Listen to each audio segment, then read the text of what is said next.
Sierra Leone, Rais wa Sierra Leone ambaye ametutembelea kuwa mgeni wetu wa heshima katika shughuli hii ya kusherekea Madaraka Day. Na mbele ya niseme lolote lingine, ningependa kuchukua nafasi hii kumkaribisha aweze kuwasalimia Wakenya na kutoa salamu zake na pongezi zake kwa Wakenya wote. Your Excellency, I'd like to take this opportunity to welcome you to have a few words with the Kenyans who are looking forward and are very excited about you coming to visit us. Karibu sana. Welcome.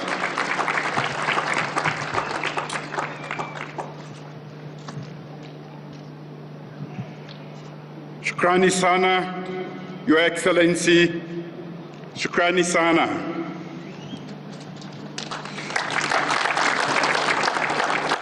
Your Excellency, the Honorable Uhuru Kenyatta, President of the Republic of Kenya, the Honorable William Ruto, Deputy President of the Republic of Kenya, Your Excellency, Mrs. Margaret Kenyatta, the First Lady of the Republic of Kenya, the First Lady of the Republic of Sierra Leone, Madam Fatima Madabio, members of government, and honorable cabinet secretaries present here today, members of the National Assembly and Senate present, members of the Diplomatic and Consular Corps, distinguished ladies and gentlemen, outstanding Kenyans who have made this visit both remarkable and memorable. Habari zenu Kenya.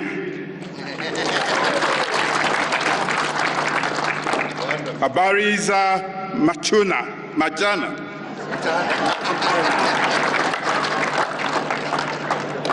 I'm truly honored, ladies and gentlemen, and ever grateful to President Kenyatta and to you, the Kenyan people, for the generous invitation to join Kenyans in celebrating Madaraka Day on these hallowed ground, Uhuru Gardens. Asante sana, Kenya. Congratulations. It is a momentous day, as President Kenya and others have said.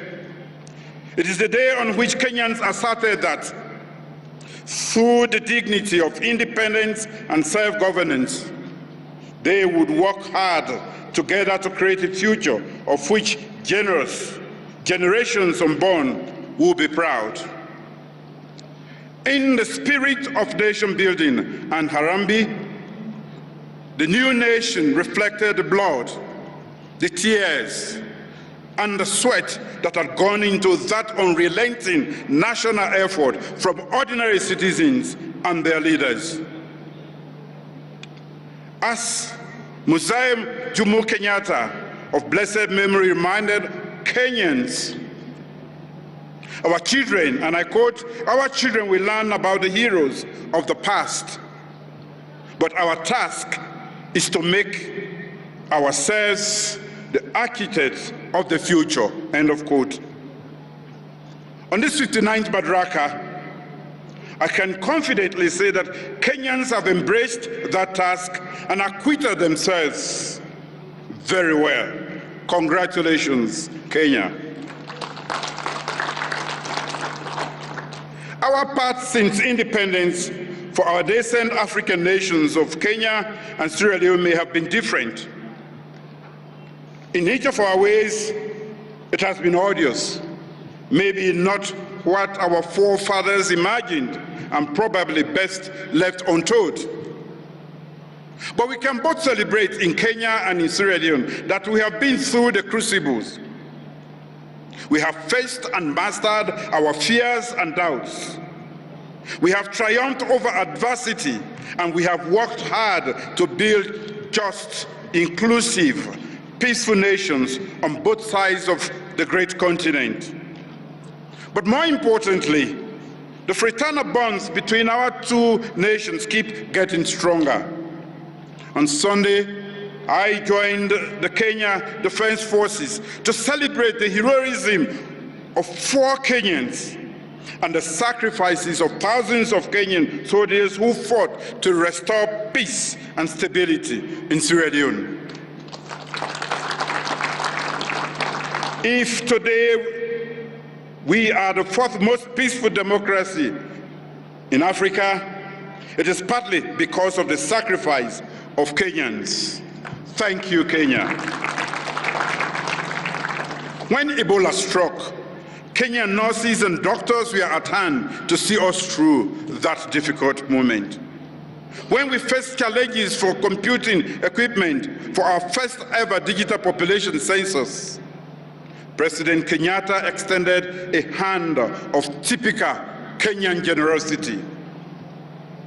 And there is so much more to say.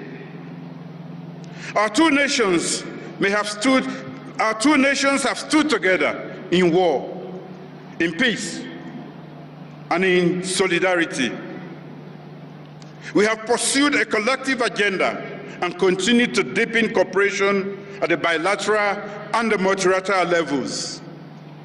President Kenyatta's great work in this country, from electricity, ports, roads, railways, housing, to healthcare, education, food, security, and growing the Kenyan economy through trade and investment, has showed us in Sierra Leone what is possible.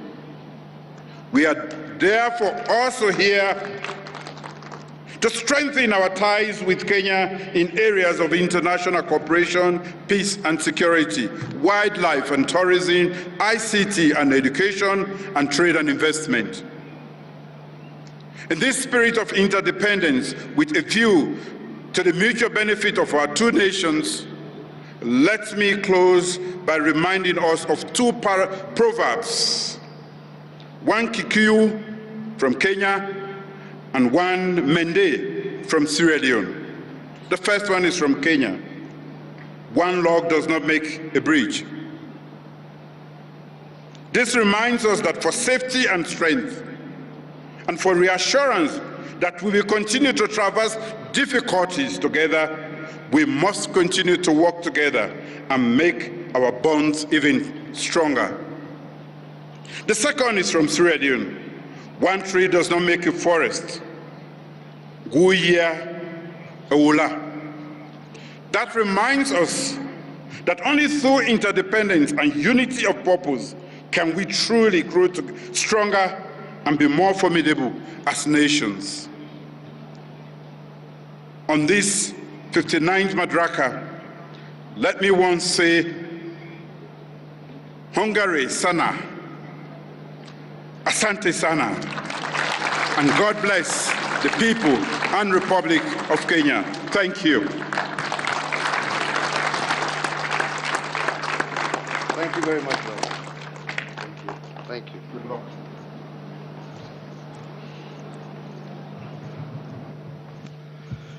Asante sana.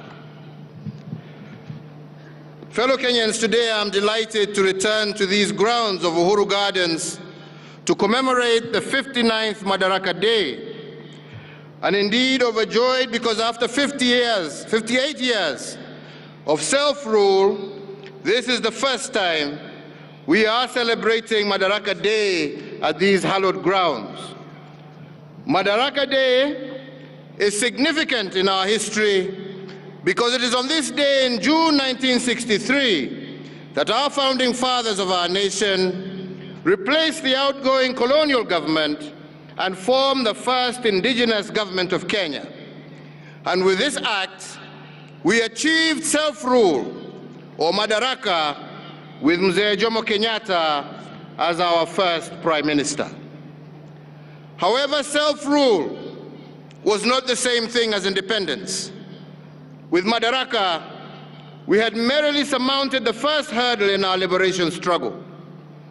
It was 6 months after the first Madaraka Day that we secured our full independence on the 12th of December 1963.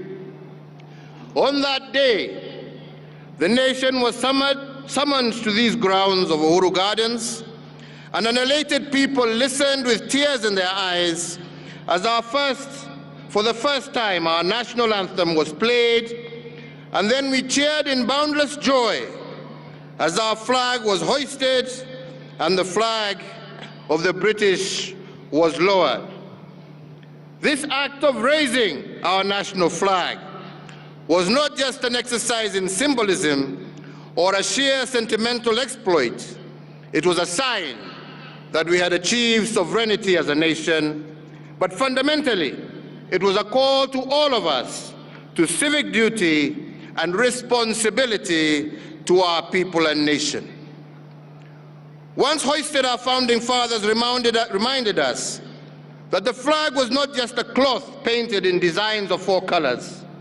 Instead, it was a painting of the national wounds and scars that we bear from our liberation struggle, coated with an illumination of our shared aspiration for our future. It was and still remains a picture of the blood we shed to regain what we had lost. It is a reflection of the dignity of our heritage and the pride that we restored. And because the ultimate act of every liberator is to lay down their weapon, the shield and the spear on our national flag is a symbol of our victory, but it is also a notice of readiness should our heritage of splendor be threatened. According to our founding fathers, therefore, our flag is not just a sentimental piece of fabric decorated in ink. We must always remember that each time it flies, it is blown by the last breath of our liberators as they made their final bow to liberate our country, Kenya. And why did our independence heroes choose these gardens as a place to midwife our young nation? What was the significance of these grounds in the history of our liberation struggle? And what did they want remembered by generations to come? On these very grounds sat the largest concentration camp in colonial Africa, holding up to 10,000 freedom fighters at any one given time. Many of our compatriots were tortured and maimed for life in that camp, and many more unknown heroes died in this field. The horrors of this camp and what inspired our founding fathers was that the tree of freedom must be watered by the blood of our patriots. And that is why on January 4, we planted a Mugumo tree, a symbolic reminder of this eternal truth. Although the colonizers killed the messengers in the camp, they could not kill the message. The liberation fever spread across our nation, and the colonizers had no option but to give in. And why do I call Uhuru Gardens hallowed? It is because our founding fathers wanted us to celebrate this ground as a camp of martyrs and the birthplace of a nation, a place of remembrance, healing, and renewal. Each time we gather at this birthplace of our great nation, we must remember that being free is the easy part, but staying free is the difficult part.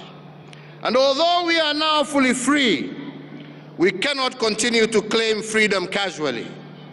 Instead, we must begin to practice it and jealously guard it against all threats, both foreign and domestic.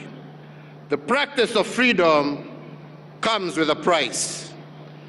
If our heroes paid the price to liberate our nation, we must similarly pay the price of nurturing our freedom. But fundamentally, we must remember that the price today is not the price tomorrow. The price of liberating the nation is not the same price of growing the nation. To keep and nurture our freedom, we have to pay a higher price. And part of this price is to be trustworthy stewards of what our founding fathers passed down to us. So my joy today is that we have been able to restore the sanctity and historical significance of Uhuru Gardens. Following many years of neglect, this historic site had become a den of thieves, and in fact it is on record that part of the 68 acres on which these grounds sit had fallen into the hands of unscrupulous individuals. We have reclaimed it and grabbed the site back and restored its dignity and purity.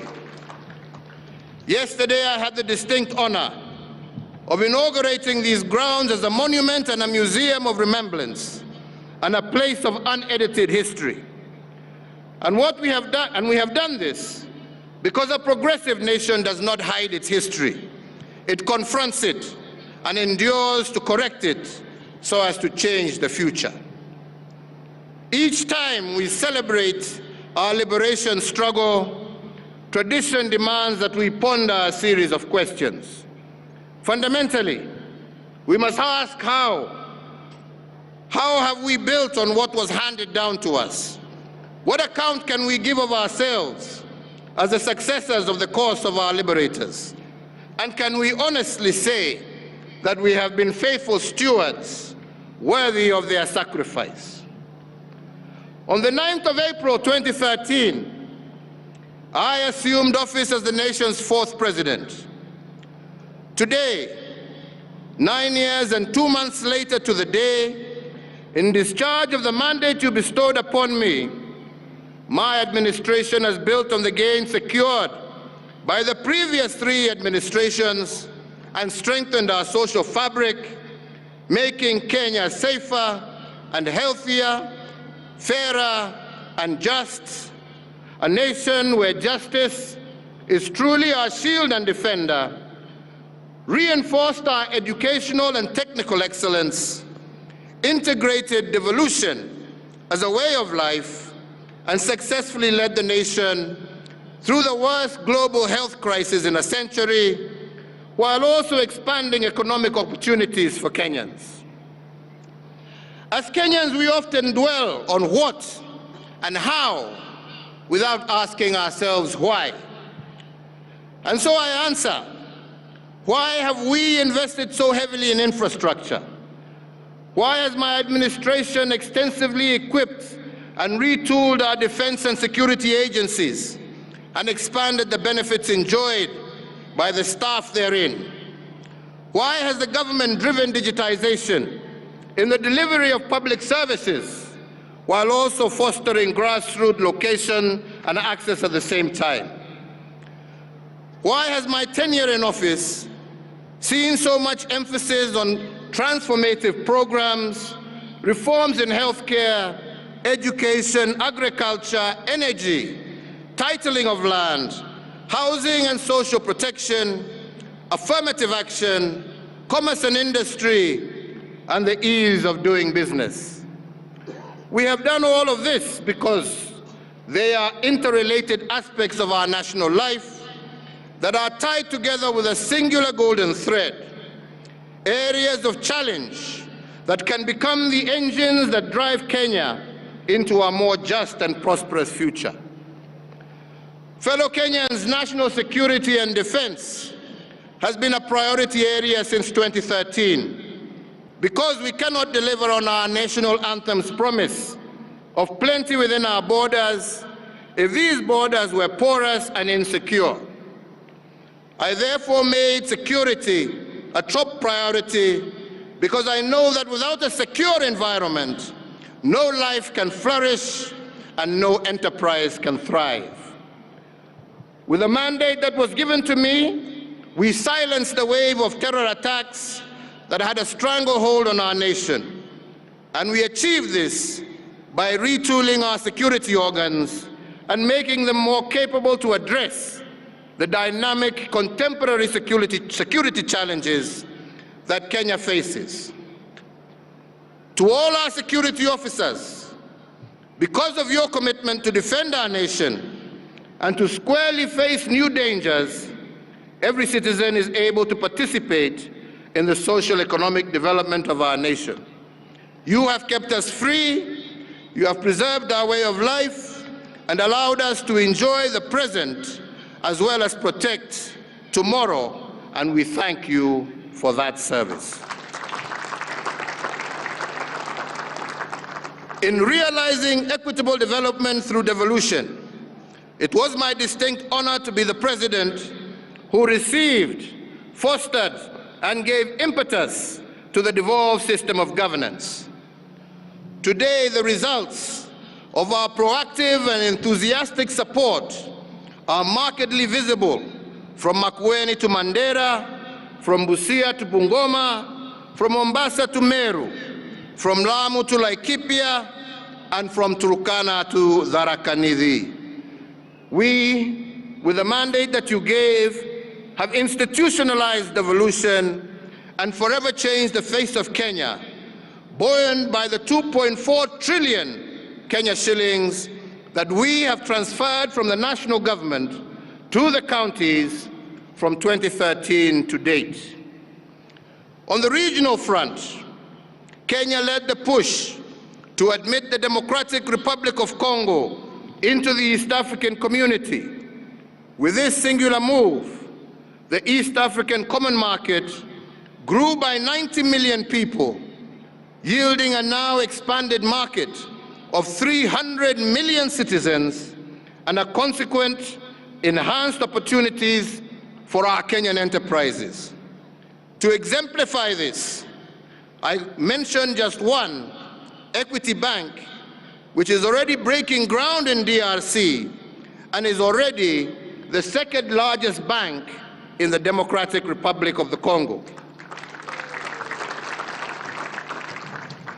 On the global stage, we remain a leader in the cooperative multilateral order, as evidenced by our membership of the United Nations Security Council that has provided us a voice on international peace and security.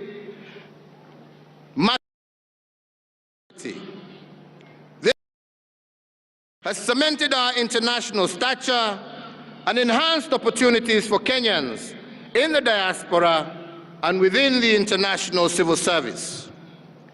In return, diaspora remittances have increased tenfold in the last decade, and they now stand at an all-time high of over Kenya shillings 400 billion in 2021, surpassing traditional exports and making Kenyan human capital our greatest export. With the same mandate, you challenge us to enhance the global competitiveness of our human resource. We did this because every epoch of our nation's history has placed a unique set of demands on the skills and competencies required of our people, which in turn has required us to reform and to recalibrate the content and architecture of our education system. At independence, our founding fathers embarked on a mission of course correction to transition from a colonial education system that prepared learners for servitude to one that gave them the tools to lead a newly independent nation. In 1985, we made yet another monumental shift by transitioning from the 7423 system into the 844 system. But with time, fellow Kenyans, the 844 curriculum became inconsistent with the aspirations of our growing nation, particularly because of its overloaded curriculum and its focus on rote learning and the passing of exams as the ultimate goal of the system. As we began re-engineering it, we had to return to the foundational philosophy of education, and that is, citizens never fail. It is systems that fail them.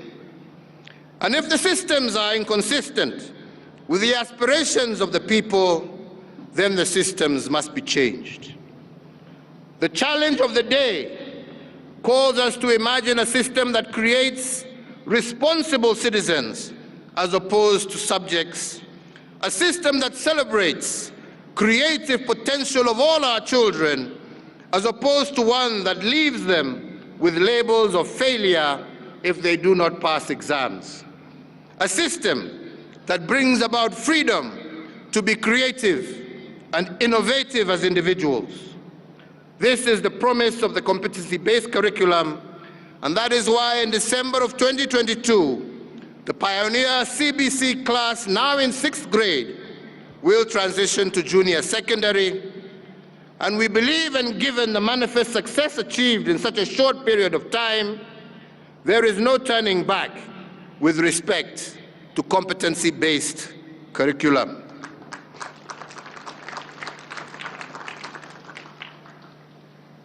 With the same mandate, we have also secured a 100% transition from primary to secondary education, ensuring that no Kenyan child is left behind. We have also achieved Africa's first one-to-one child-to-book ratio and restored the integrity of our national. In regard to higher education, we live in a time when knowledge is placing other resources as the main driver of economic growth, and thus education has increasingly become the foundation of a greater individual prosperity. Our universities continue to incubate innovations and to prepare the next generation of leaders who are technically proficient and knowledgeable. Talents continue to be nurtured, and a workforce that is globally competitive is, with each passing year, transitioning from our institutions of higher learning into prominent positions locally and abroad.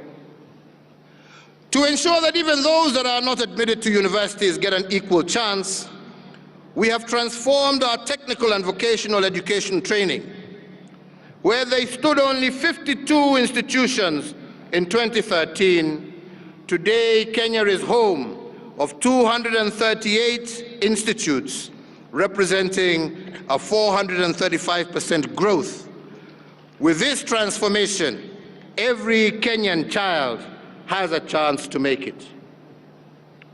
So, fellow Kenyans, in our effort to foster inclusivity as well as gender parity, the one thing that I am truly proud of is how we have built women leadership and expanded their fields of participation in governance. For a long time, women affairs were relegated to the Department of Social Services, where they were grouped with children. In fact, the first woman to be appointed as a permanent secretary happened 24 years after independence. Margaret Githinji was appointed the permanent secretary for Commerce and Industry on Madaraka Day of 1987. And thereafter, the first woman to become a cabinet minister, the Honorable